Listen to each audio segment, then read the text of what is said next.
الشیطان الرجیم بسم اللہ الرحمن الرحیم۔ میں ہوں آج کا میزبان ڈاکٹر تنویر چوہان۔ آج کا پروگرام دیکھا سنا میں آج میرے ساتھ ہمارے ساتھی سفدر رضا صاحب تشریف فرما ہے۔ آج کا جو پروگرام ہے وہ ہے ہمارا جو ٹاپک ہے اس کے لیے کیا جو موجودہ جو حالات جا رہے ہیں اس کے اندر جو معاشی بحران ہے، اخلاقی بحران ہے، اور اس کی اصلاح کے لیے ہم بہتر سجیشن پیش کر رہے ہیں۔ اس کے لیے آج سفدر سے پوچھتے ہیں کہ ان حالات میں ہماری جو کاوشیں ہیں وہ کہاں تک کارگر ثابت ہو سکتی ہیں۔ السلام علیکم سر سفدر صاحب، دی گریٹ۔ وعلیکم السلام ڈیئر ویورس، حسب معمول میں اور تنویر چوہان تھوڑا سا جذباتی ہو جاتا ہے کیونکہ بیچارہ بحرانوں کا ستایا ہوا ہے۔ تو ہمارا ٹاپک بھی یہی ہے کہ ملک کی موجودہ حالت اور جو برائی ہے اور تباہی نظر آنی شروع ہو گئی ہے اور ڈیفالٹ کی سزائیں آ رہی ہیں، کرپشن کو جائز قرار دینے کی کوشش کی جا رہی ہے، تو اس کی وجہ سے جو بحران جنم لے رہے ہیں، سیاسی بحران، معاشی بحران، اور سب سے بڑا بحران جو ہے وہ ہے اخلاقی بحران۔ اور میں پہلے آپ کے لیے دعا کروں گا کہ خدا آپ کو اور آپ کی فیملی کو محفوظ رکھے، آپ پہ اپنی رحمتیں نازل کرے اور آپ کو توفیق عطا کرے کہ آپ اپنے اللہ پہ، اللہ کے رسول پہ، ان سے اپنے آپ کو قریب کریں اور صدق کے دل سے رزق حلال کمانے کی کوشش کریں۔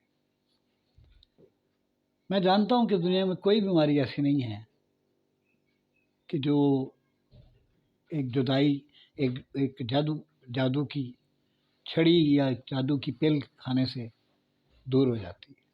ہر برائی، ایون نزلہ، زکام، بخار، وائرل بیماریاں جو ہیں یہ بھی ختم ہونے کے لیے وقت لیتی ہیں۔ تو تنویر بھائی، بات یہ ہے کہ اللہ تعالیٰ اپنی کتاب مجید فرقان حمید قرآن مجید میں فرماتا ہے کہ تم سے پہلے بھی بہت سی قومیں گمراہ ہوئیں اور میں نے انہیں تباہ کر دیا۔ اب وہ مجھے نام لینے کی ضرورت نہیں ہے کیونکہ اس بہت لوگوں کو پتہ ہے، قوم نوح ہے، سمود ہے، عاد ہے۔ جی بالکل، قرآن پاک میں بے شمار ان کے ذکر موجود ہیں۔ لیکن اصل چیز جو ہے نا، میں نے قرآن سے جو چیز سیکھی ہے اور سمجھی ہے، قرآن میں اللہ تعالیٰ یہ فرماتا ہے کہ تباہی کی وجہ نہ تو سیاست ہوتی ہے نہ معیشت ہوتی ہے۔ قومیں تباہ اس وقت ہو جاتی ہیں جب وہ اخلاقی طور پہ پست ہو جائیں اور ٹوٹل اپنے آپ کو انسانیت کے دائرے سے نکال کر کمرشل ازم کی طرف لے جائیں اور ہر شخص جائز ناجائز کام کرنے پر آپ سے پیسے کی توقع کرنے لگے۔ اسی نے پوری دنیا میں، پاکستان تو ایک بہت چھوٹا سا ملک ہے، حالانکہ آبادی کے لحاظ سے تو ماشاءاللہ خاصا بڑا ملک ہے، چھٹا یا ساتواں نمبر آتا ہے، لیکن پوری دنیا کو تباہ جو کر دیا ہے۔ اور مجھے نہیں سمجھ آئی کہ حالانکہ جو قومیں طاقتور ہیں اور جو مذہب طاقتور ہیں، جن میں کرسچینٹی ہے، ہندوازم ہے، جوئزم ہے، بدھسٹ ہیں، مسلمان ہیں، یہ سب مذہب ایگزسٹ کرتے ہیں، سکھ ہیں، and they are very proud to be called whatever religion they belong to. So I personally feel کہ آج ہم ایک تفصیلی جائزہ لیں گے تنویر جی سر بالکل. کہ ہم اپنے ویورز جس میں میں سمجھتا ہوں کہ زیادہ تر ہمیں سپورٹ تو ملنی چاہیے انجینئرس کی جن کی ہم آواز بن رہے ہیں. جی بالکل.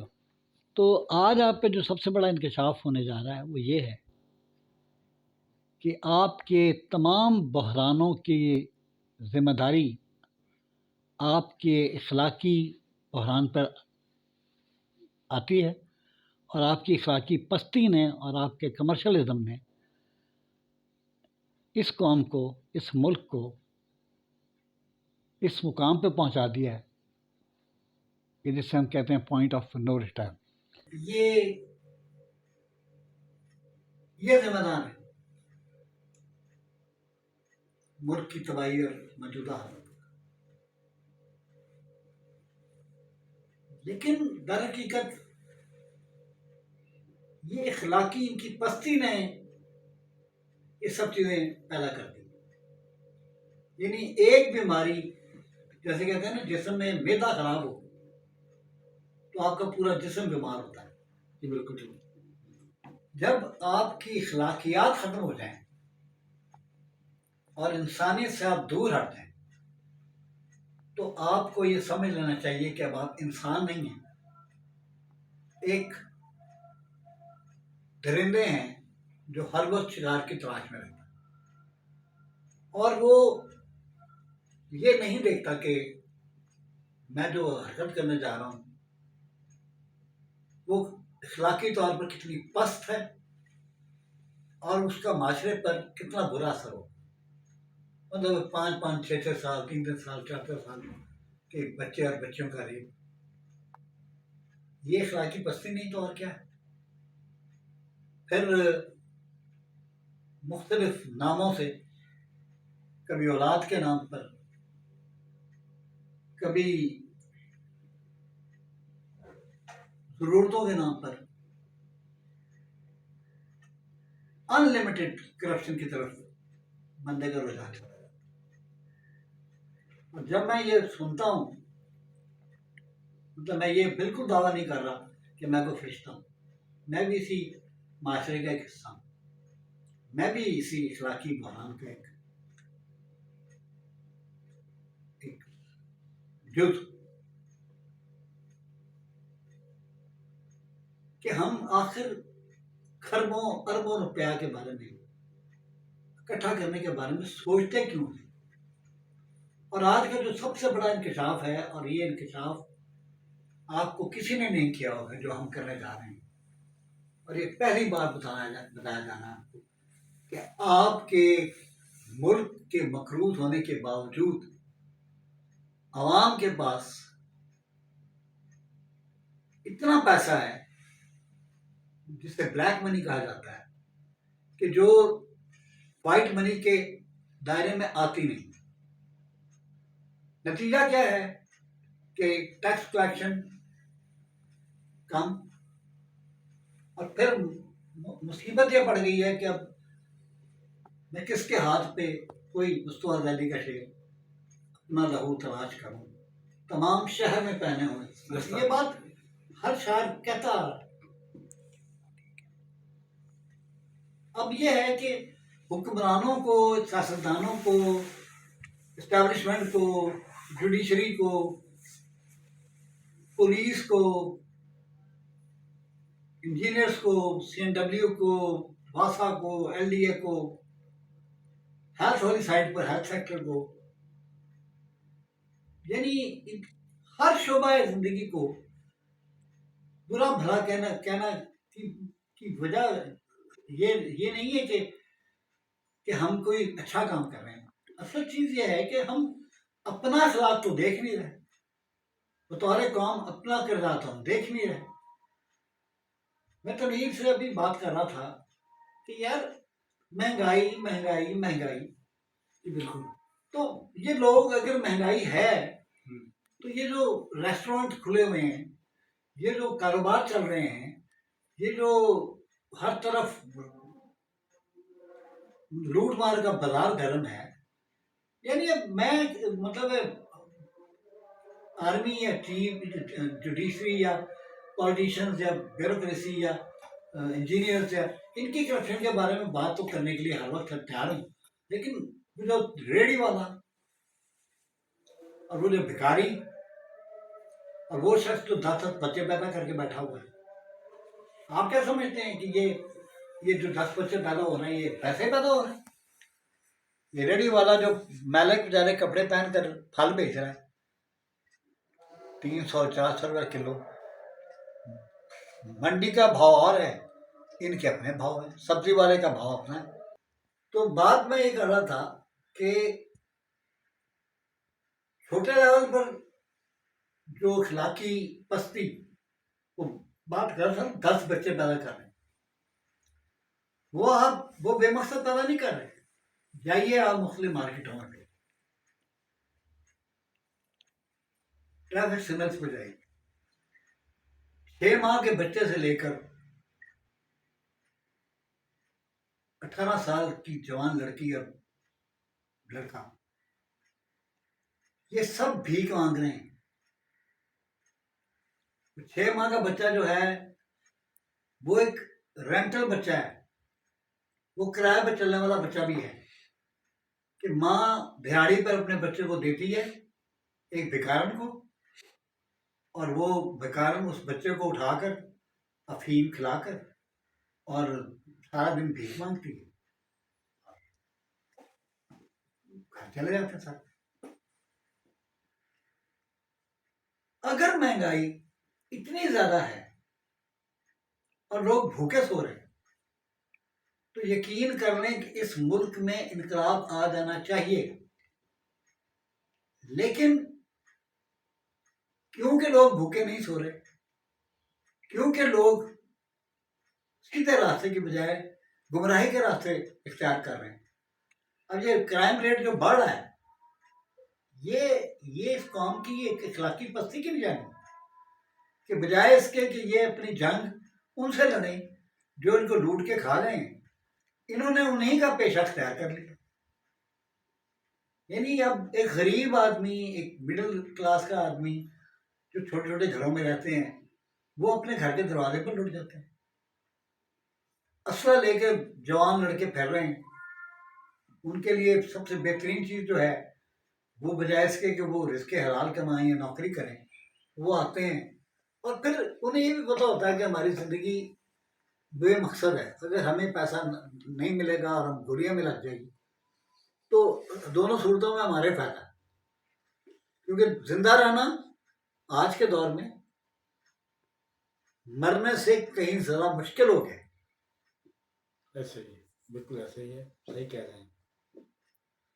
میرا ایک شعر ہے نا کہ باپ جب نہیں، عمر کٹتی ہے بڑی مشکل سے، عمر کٹتی ہے بڑی مشکل سے، وقت چپ چاپ گزر جاتا ہے، عمر کٹتی ہے بڑی مشکل سے۔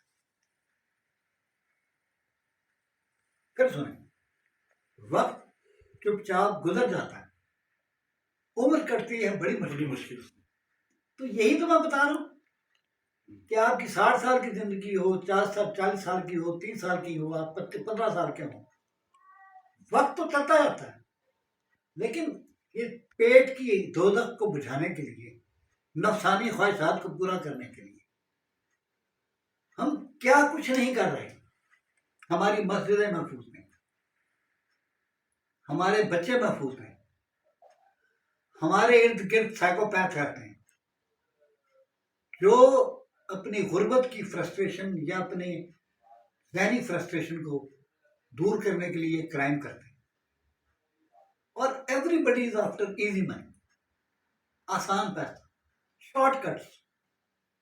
تو یہ جو چیزیں ہیں نا جی، یہ اخلاقی بحران ہے، اخلاقی پستی ہے، جس کی وجہ سے سیاسی بحران پیدا ہوا ہے، جس کی وجہ سے معاشی بحران پیدا ہوا ہے، جس کی وجہ سے بے حیائی، بے شرمی، بے غیرتی عروج پہ پہنچی ہے، جس کی وجہ سے دین مختلف فرقوں میں بٹا ہے اور پھر وہ نیلام ہوا۔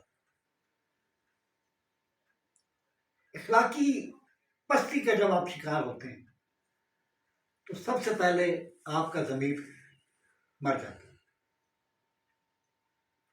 پھر آپ کو غیرت کا تصور آپ کا تبدیل ہو جائے. مطلب ہے کہ ہماری بیٹی ماڈلنگ کر رہی ہے، ہماری بیٹی بغیر دوپٹے کے پھر رہی ہے، ہماری بیٹی شارٹ نئے نئے ڈیزائن کے کپڑے پہن کے پھر رہی ہے، ٹھنڈ سے برا حال ہے، وہ اپنے خوبصورت بازو دکھانے کا اس کو شوق ہے. وہ نظر نہیں آ رہا کسی کو.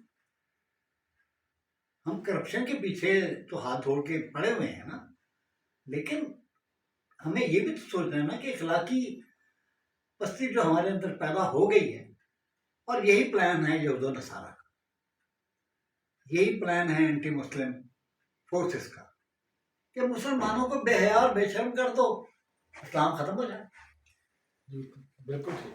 اسلام امن کا دین تھا نا. جی بالکل. تو اسلام میں دہشت گرد پیدا کر دو، امن ختم ہو جائے. پاکستان دہشت گردی سے نکلا تھا، اب پھر دہشت گردی کی لپیٹ میں آ گئے. جی بالکل. ریسنٹلی اور صرف اب دیکھیے مطلب اب پھڈا پڑا ہوا ہے کہ سنا ہے افغانستان میں عورتوں کو پڑھائی کرنے کی اجازت نہیں دے رہے، مگر یہ ایک لمحہ فکریہ ہے. جو لڑکیاں پڑھ رہی ہیں وہ معاشرے میں اچھائی پیدا کر رہی ہیں یا بگاڑ پیدا کر رہی ہیں، پہلے یہ ڈیسیژن تو لے لیں. میں مانتا ہوں کہ پڑھائی اچھی چیز ہے، لڑکیوں کو پڑھنا چاہیے، لیکن بے حیائی تو بری چیز ہے نا. اور یہ شوبز میں اور ماڈلنگ میں جانے کا رواج اور ڈراموں میں آنے کا رواج یہ کیوں پیدا ہو رہا ہے؟ اس لیے کہ ہماری قوم اخلاقی پستی کا شکار ہے. ہم ٹی وی پہ بیٹھ کر گھٹیا گندے سبسٹینس پر بنے ہوئے ڈرامے اور فلمیں دیکھ رہے ہوتے ہیں، اور پھر ہم کہہ رہے ہوتے ہیں وہ فلاں فلم جناب ریکارڈ توڑ گئی، اور اس فلم میں سوائے لڑائی جھگڑے فساد اور وائلنس کی کچھ بھی نہیں. اب یہ وائلنس فلم جو ہے ریکارڈ قائم کر رہی ہے. تو یہ وہ فلم ریکارڈ نہیں قائم کر رہی، یہ آپ کی قوم اور دیکھنے والے ریکارڈ قائم کر رہے ہیں. بالکل صحیح. یعنی ان کو احساس ہی نہیں ہو رہا کہ یہ ہماری پوری نسل کو لے کے بیٹھ جائے گی. بالکل. گنڈاسے لے کے سب مالا جٹ بن جائیں گے، کوئی نوری نت بن جائے گا. جی بالکل. کوئی ماکھا نت بن جائے گا، ایسے ہی. کوئی مکھو بن جائے گی، کوئی دالو بن جائے گی. جی بالکل. یہ سب چیزیں کیا ہیں؟ تو آج آپ یہ بات سمجھ لیں کہ آپ کے تمام بحرانوں کی ذمہ داری آپ کے اخلاقی بحران پہ آ رہی. آپ کا اخلاقی بحران آپ کو شیطان کے راستے پہ لے گیا ہے، اور جب آپ شیطان کے راستے پہ چلے گئے تو پھر صدقے جاؤں اپنے اللہ کے اور اس کی قرآن کے کہ پہلی سورت سورہ الحمد، اعوذ باللہ من الشیطان الرجیم، بسم اللہ الرحمن الرحیم، الحمد للہ رب العالمین الرحمن الرحیم مالک یوم الدین ایاک نعبد و ایاک نستعین اہدنا الصراط المستقیم صراط الذین انعمت علیہم غیر المغضوب علیہم ولا الضالین الحمد للہ رب العالمین. کیا پورا قرآن آپ پڑھیں یہی اسی کی وضاحت ہے نا. جی بالکل. صراط مستقیم کیا ہے؟ کیوں دعا مانگ کہہ رہا اللہ کہ یہ پڑھو، میری تعریف کرو. اس کے بعد وہ کیا کہہ رہا ہے کہ مجھے ہمیں توفیق دے کہ ہم سیدھے راستے پہ چلیں، اور ان لوگوں کے راستے پہ چلیں جن پہ تم نے نعمتیں اور انعام نام دی، نہ کہ ان لوگوں کے راستے پر کہ جن سے تو غضبناک ہوا، جو گمراہ کر دے گئے ایسے ہی. اور ان کے دلوں میں مہرے لگا. اوپن چیتاونی ہے، وارننگ ہے، بالکل. تنبیہ ہے، لیکن آپ اس کے الٹ جا رہے ہیں، اس کے برعکس جا رہے ہیں. آپ بالکل نہیں سورہ الحمد کے بارے میں جانتے ہیں. اور جو بولتا ہے بیچارہ وہ چوروں اور اچکوں کے اور سہولت کاروں کے سے لڑ رہا ہے اکیلا. لیکن شکر ہے قوم میں شعور تو جاگا، لیکن شعور کو میں کیا کروں گا اس قوم کی کہ جو اخلاقی شعور کا جس کا بیدار نہیں ہوا. عمران خان صاحب نے سیاسی شعور بیدار کر دیا ہے، منی لانڈرنگ کے بارے میں بتا دیا ہے، کس کس نے کیا کیا غداریاں کی ہیں اس ملک کے ساتھ. اور یہ اس قوم کو پتا تھا، مگر انہوں نے اس قوم کا اخلاقی شعور اتنا بیڑا خرق کر دیا کہ تبھی تو ہمارے اندر غیرت نہیں جاگی، ورنہ یہ لوگ بچ سکتے ہیں عوام کے غیظ و غضب سے؟ عوام گمراہ ہو گئی ہے، عوام اخلاق میں پست ہو گئی ہے، شعور کے باوجود بے شعور ہے۔ جب تک اخلاقی طور پر یہ قوم بیدار نہیں ہوگی اور اپنے اخلاقیات اور اپنے دین کے بنائے ہوئے راستے پہ نہیں چلے گی، ہوس اقتدار اور دولت، لالچ، پیسہ، یہ سب ہمیں تباہی کر رہے ہیں۔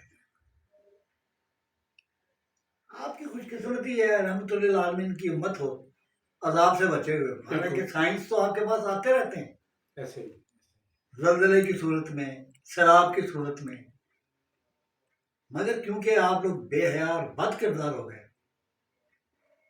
آپ کے لیے اب راستہ کوئی نہیں۔ تو تنویر بات اب دوسرا سوال جو ہے اس کا کہ نجات کیسے ملے گی؟ آپ اخلاقی طور پر اپنے آپ کو صحیح کر لو، آپ کے سارے بحران ختم۔ آپ کو پتہ ہے کہ آپ 50 ارب یا 60 ارب ڈالر کے مقروض ہو، آپ کا ملک اور آپ کی قوم بھی بظاہر، لیکن اس قوم کے پاس، اس عوام کے پاس اتنا پیسہ ہے کہ آپ سوچ بھی نہیں سکتے،